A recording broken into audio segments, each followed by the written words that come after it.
My name is Rufina Mendiola. Initially, I was born in Saipan, 1955. Then I left Saipan in 1960, only because my mother died.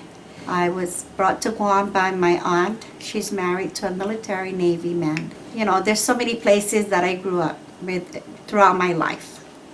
And then after that, my uncle came back because he was stationed here. I'm back here since probably 73. I graduated from high school at George Washington, and I got married right after high school. I started a career in education. I majored special education. Here at UOG? Yeah. Towards my fourth year, which I was just getting ready to do my student teaching, something came up that really changed my life. My child needs to know Chamorro. I was never really taught my language. My first language definitely is English, but I'm Chamorro. I need to learn my language, so that's the year that I was struggling trying to help my child. So I took a class at the University of Guam. It was the first year to have the Chamorro Institute degree program under Dr. Bennett Dunca. And you know, my interest in learning my language, the department felt that I should teach Chamorro language. I took a risk and a drastic change. And I never did my student teaching in special education. I was attending class under the Chamorro program. Initially, it started as a bilingual program, bilingual bicultural.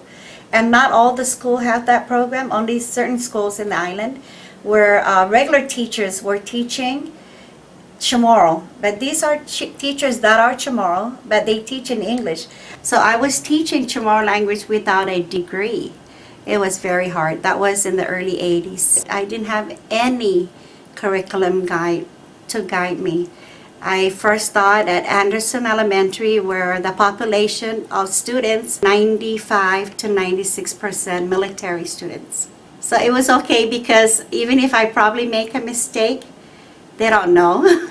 They're Americans, but you know, I enjoyed what I was doing. The students, they love the Chamorro language. They're learning from me, so I guess I was doing good.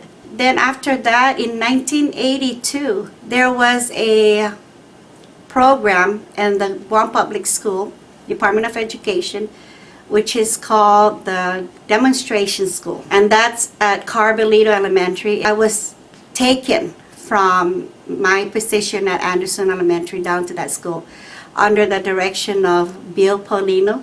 He was the director at that time for the Chamorro language program. He thought that I was the best to go to that demonstration school. It was a big challenge because for example, Dr. Peler, she was teaching kindergarten, so if she's teaching math and I come in for my Chamorro time, I have to teach math. So I had to cover all content area. That was really hard without any materials at all. During that time, it was an oral oral. That means whatever we say, we teach, for example, the colors. So the students, they just repeat. So there's a lot of repetitions during that time. The mandate program, that's when I came in. The mandate is that it's mandatory to teach Chamorro that integrates the content standard for that school, the goals and objectives. All through the 80s, as teachers in the Guam Public School, Department of Education, we get together for professional development, and then we put our ideas together for each grade level. So we started writing our own curriculum. We started researching the methodologies for elementary, middle, and high school. Everything is in Chamorro. Your resource might be in English, but your teaching is in Chamorro. It was getting better. We are getting support from senators, and we were given some budget.